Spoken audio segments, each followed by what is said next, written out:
know, I think we all like sweets, but too many of them are probably not good for us, especially kids. But how do you cut back? That's the hard part when you have some of these around the home. And Annie Peterson from our Family and Consumer Science team is with us, and you're going to help me beat the habit?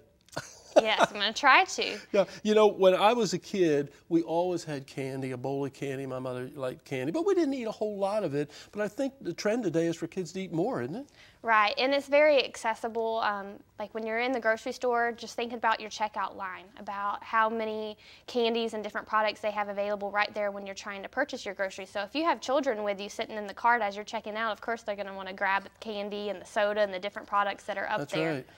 Point of purchase, right there. Right go, there, Go ahead and buy. And I think that wasn't there when I was a kid checking out. Yeah, and you're starting to see at some supermarkets you have an option to go down kind of a candy-free line. Oh, really? So you can choose that lane if you have your children with you to kind of avoid some of that temptation of the kids grabbing the good stuff, the candy and the soda, the things that, of course, most children want. They rather choose that over their fruits and vegetables. So it's kind of a hard thing to balance. But there's easy changes to make, and the biggest motto I have is don't buy it, and the children won't eat it. She says, don't buy it, and they're not going to eat it. And she has another way of keeping me from eating this cookie here because it's actually plastic.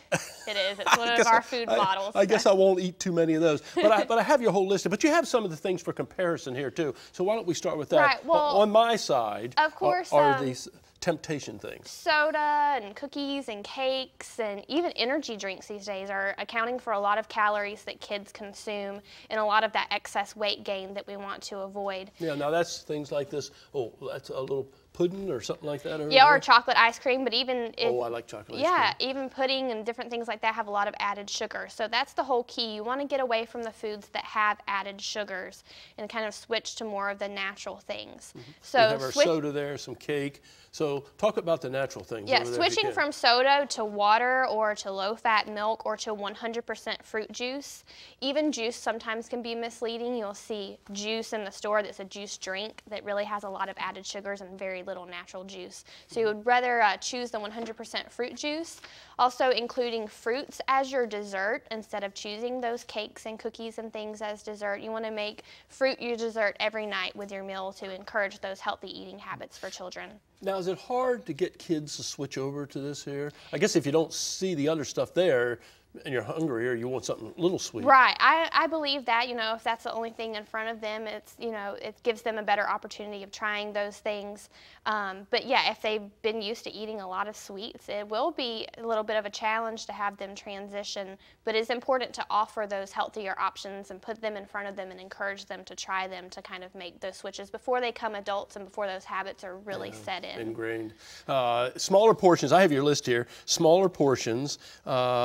Sip smarter. What does that mean?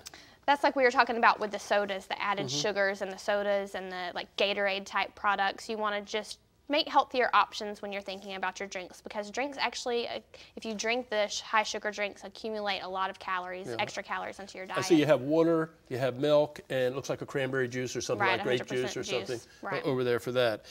Candy-free checkout lines, I like that. Don't offer sweets as rewards. Right, that's a big one. A lot of people offer, if there's good behavior, they give them a treat, a lollipop or whatever. So it's important to reward with them with something that's healthy so they still reinforce those healthy habits. Also, make treats treats. Only have sweets at birthday parties or holiday celebrations. Don't include them in everyday diet type foods. It is hard to do. I still like my cake. But anyway, make fun food. What is that?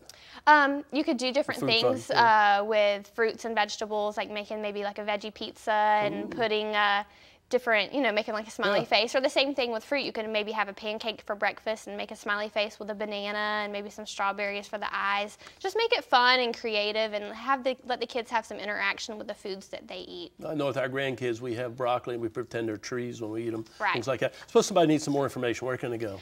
You could go to choosemyplate.gov or you can contact the Extension office. You can contact me and we can get you some additional information. You're killing me. my poor cookie here. Not going to be able to do that anymore. Annie, thank you very much for all that great information. You're exactly right that we do need to cut back on all the sweets that the kids receive today, and probably for us adults too. I hate to give it up. Thank you. Well,